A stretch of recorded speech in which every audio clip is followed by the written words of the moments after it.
Dr. Joe DeMarco, chiropractor and owner of OcraMed Health. You know, if you work out, there's probably no part of your body that takes more abuse than your shoulders. And this can often result in a buildup of fascial adhesion, or what's known as scar tissue, in and around the shoulders that can affect your shoulder mobility. So in today's video, we're going to target 3 specific muscles that commonly build up scar tissue that affect our motion of our shoulders. And I'm going to show you how to do some fascial release work to all 3 of those muscles, okay? So stay tuned. Before we do, if you haven't done so already, take a moment right now. I really appreciate it. Just subscribe to my channel, OcraMed Health on YouTube. Click that little bell notification. It notifies you every time I upload a new video. And at the end of today's video, if you find the information helpful, I'd appreciate a thumbs up. So the shoulder is a complicated joint. I find it absolutely fascinating. It's one of my favorite joints to work on. It's probably, I should say, my favorite joint to work on when patients come into my office, because there's just so many moving parts and there's so much to evaluate and figure out what's causing people's problems. I just find it just absolutely amazing. And I find the shoulder joint itself, the mobility that it allows us to do, absolutely amazing. I mean, what other joint in the body has such tremendous mobility? It's just an awesome joint. Now, when it comes to the shoulder, it's not just a simple matter of making sure the ball and socket joint, the glenohumeral joint, is moving correctly. I mean, of course, that's important. However, the shoulder blade, which is known as the scapula, that needs to be gliding properly. The clavicle, the collarbone, that needs to be moving properly. And if any of these areas are not moving properly, it will restrict your normal motion of your shoulder. And if you have a restriction in your shoulder movement and then you go into the gym to work out, you are setting yourself up for a possible shoulder injury. So we want to make sure that shoulder is moving properly. Now, the muscles that are in and around the shoulder can build up adhesions. They can create restriction, which can affect motion. And we're going to talk today about the 3 muscles that I want to work on, to show you how to work on that I find commonly when people come in and they can't quite figure out why their shoulder wasn't moving properly. They've been to different doctors and therapists, and we go after these 3 muscles a lot of times, and it releases and provides an increase in shoulder mobility. And what muscles are we talking about? We're talking about 1, the subclavius muscle. It's a small muscle. Sometimes these small muscles cause big problems. It's a small muscle. It's underneath the clavicle that comes off of that area of the first rib and comes across to about the middle 1/3 of the clavicle. It's underneath here. It's kind of deep underneath. We're going to go show you how to get to it today. But that subclavius muscle can become restricted, which can affect the motion of your clavicle. We're going to talk about the pec minor, another small muscle that comes off the coracoid process of the scapula and attaches into the 3rd, 4th, and 5th ribs. Tightness in that muscle will restrict normal shoulder motion and affect the motion of your scapula. And then we're going to talk about the trapezius muscle, which is a large muscle, but we're just going to focus in on the upper trapezius, which is up in this area here. It attaches to the base of the skull, and it has attachments into the spine at C7, T1, and all that. But it also has fibers that come down here that attach into the lateral 1/3 of the clavicle, again affecting clavicular motion. Those are the 3 muscles we're going to go after today. We're going to go over each muscle one at a time. I'm going to show you how to do some fascial release work at home on these muscles to help improve your shoulder mobility. So let's get right to it. Okay, so we're going to get started working on the subclavius muscle, that small muscle underneath the clavicle. Before we get going on any of these muscles, just a couple things to mention, and we've talked about this on other videos. Make sure you're warmed up. Soft tissue work is not something you perform first thing out of bed in the morning. Do it after you work out. Do it after you've been on the treadmill, whatever. Just make sure you're warmed up before you do it. The other thing is, if you're new to doing this type of work, don't try to solve all the world's problems in one treatment. You're not going to break up all these adhesions all at once. This is a thing that takes, several weeks, working it every other day. So start off really light. If you've never done this work, just do some light soft tissue work today. See how you feel the next day. Are you really sore? Are you not that sore? And then by how you feel the following day, I'll let you know, should you go more the next time you do it? Should you do less? But just, experiment a little bit. You need to experiment. So don't try to go so deep and so hard on the very first day, okay? Other thing, on the skin, try to use some massage cream. Try to use, maybe see if you might have some hand cream, something to give a little glide on the skin so you don't create so much friction and redness on the skin. However, don't use like baby oil or olive oil or anything like that. We don't want anything too slippery and greasy, just a little extra glide. And so like I said, sometimes hand cream is good or massage cream is excellent. Just some tips just to make this a little more enjoyable for you so that you're not hurting the next day and your skin isn't all red and raw and all that type of stuff. Now, how are we going to do the work? I'm going to show you some techniques. These techniques can be done if you have no equipment at all. You can use your fingers. If you're going to use your fingers, I would suggest, use these three fingers. Now, your middle finger is a little longer than the other two, so bend the middle finger when you use it so that it makes a level surface, and that makes a pretty decent fascial release tool. But just bend the middle finger so that it's nice and smooth across here. It'll be more comfortable. The other thing another option is if you have a massage ball. This is a regular size Tai Chi ball from OcraMed Health. It's spiky. It's much more effective than the fingers because you're going to be able to dig in a little deeper. We're working on some small areas here, so this is regular size. We also have some mini sizes, which are pretty good. And these are the mini and the regular is usually good sizes for working some of these muscles around this area. And the other thing that we'll go over some techniques is just using, a lot of you have fascial release tools. Like this is a stainless steel tool from OcraMed Health. It's called the FF5. There's a lot of these on the market. I know a lot of my viewers have these FF5s, so I'm going to go over how to use this on some of the areas too. It's very, very effective at breaking up adhesions. Okay, so let's do the subclavius. It's underneath the clavicle, so we're going to get in there underneath the clavicle, and in order to loosen this muscle up. So I'm going to just take a dab of some massage cream, and I'm going to put it right along that upper pec area underneath the clavicle, just to prevent some extra friction that could make my skin irritated. Okay, so I'm putting a little massage cream up there first. So this muscle is deep, it's small.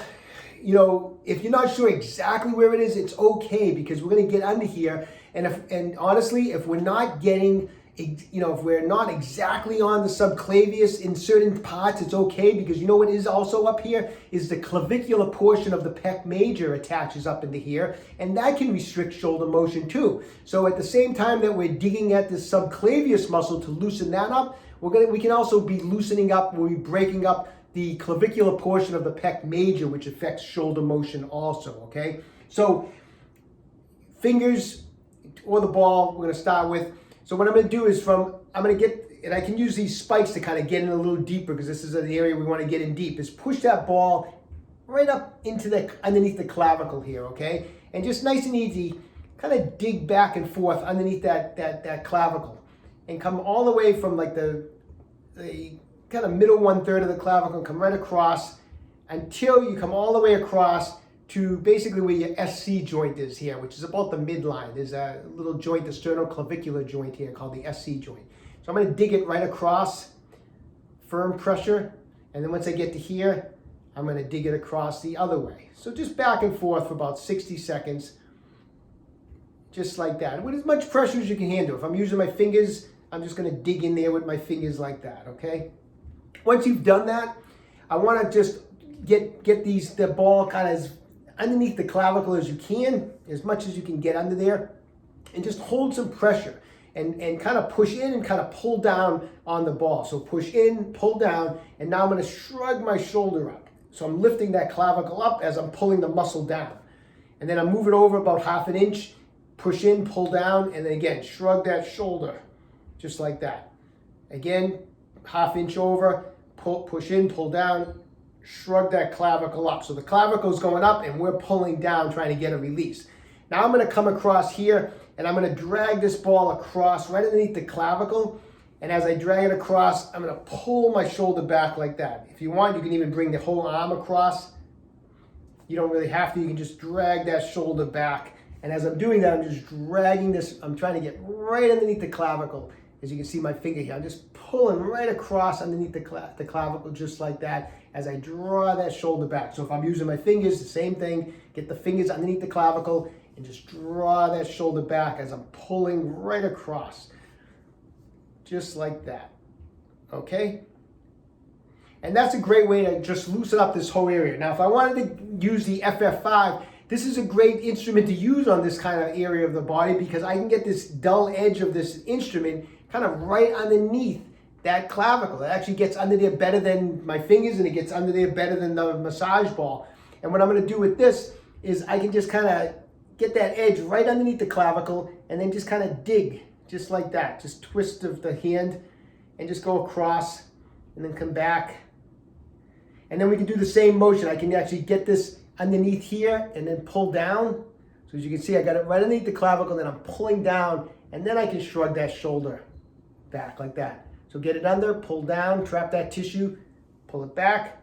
Then I can get this way. I'll get the edge here, right underneath the clavicle here, and hold some pressure, and I'll drag it across. And as I drag it across, I'll drive that shoulder back. So I'm basically repeating those same techniques, just using a little different instrument to do it. Very effective, and you can get in really well with the FF5.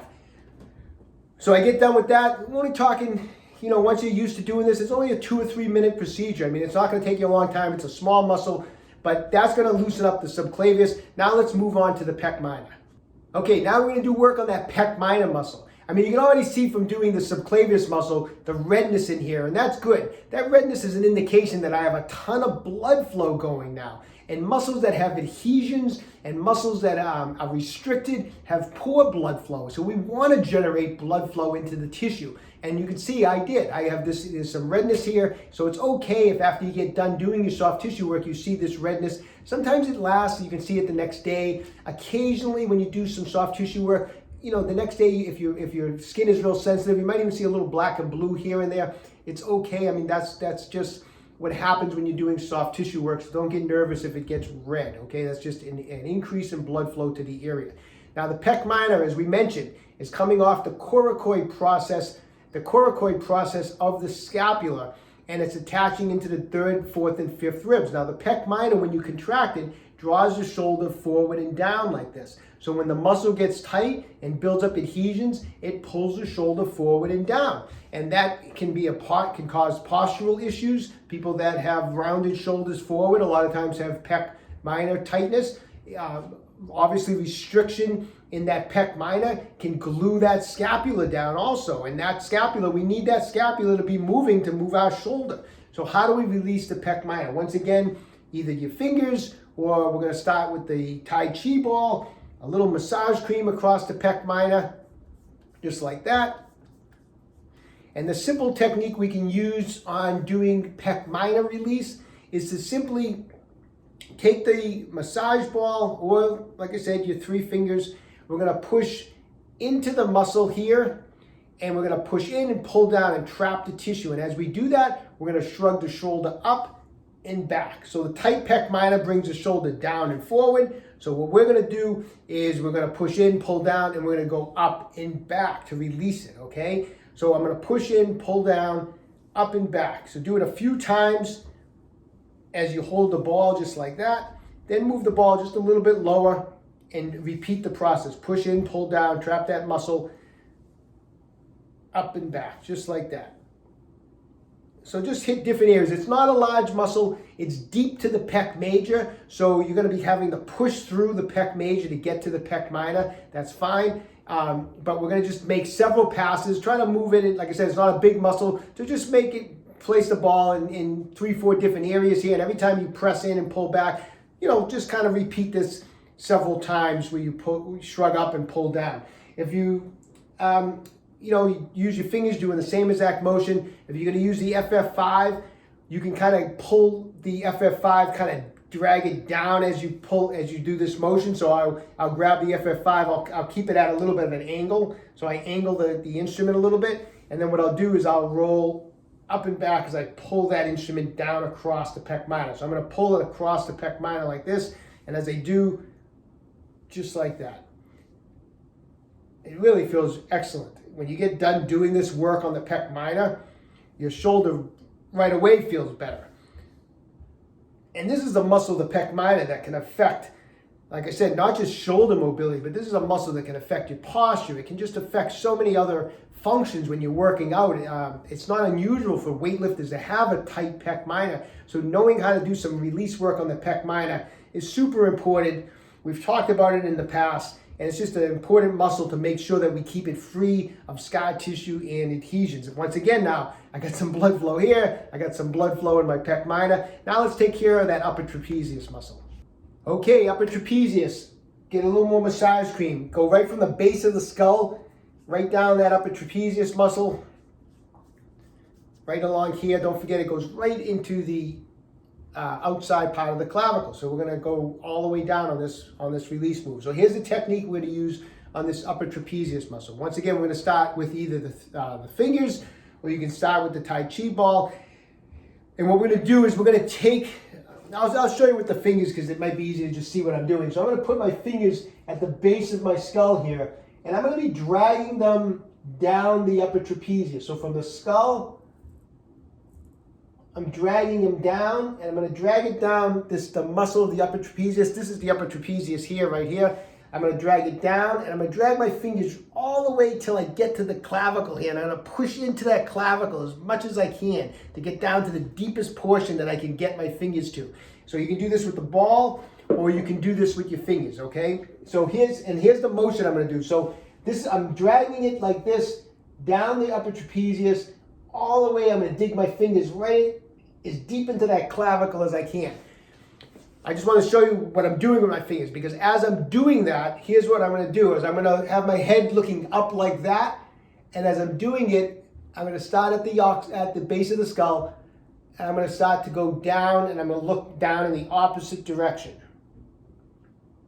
as I drag my fingers and I dig my fingers into that clavicle and try to break free. When I get to the very end, I'll even go back and forth in this direction and try to dig out any knots in there. So I'm looking up, I'm looking that way.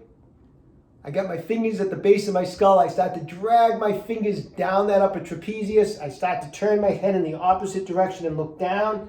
I drag those fingers right along the upper trapezius.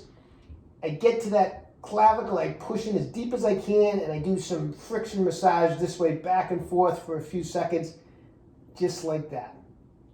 Great technique. It actually frees up the neck also, feels awesome. This is a muscle that, once again, people that go to the gym, these upper trapezius muscles get tight. They can cause tension headaches. They're going to affect scapula, they're going to affect clavicular motion. It's going to affect shoulder motion. So doing that technique is a great way to break up any adhesions in that area. Now, fingers, massage ball, again, we get back to the FF5. We can do the same motion with the FF5. We're going to be dragging it down from the base of the skull, dragging it down the upper trapezius muscle, and dragging it all the way down into the clavicle. I actually, instead of using this curved edge, I actually like to use this part of it, of the FF5, so that as I drag it down, I can get all the way down the clavicle, and then this will get in a little deeper, so get it into the clavicle area as much as you can, okay? And it's going to be the same exact motion. Now, just for demonstration purposes, I'm going to use this arm to do it. I'm going to be looking up. I'm going to start to drag that FF5 down the upper trapezius. I'm going to turn, look down this way, and I'm going to drag it all the way down till I hit that clavicle. And then I'm just going to kind of try to dig it in there as best I can, okay?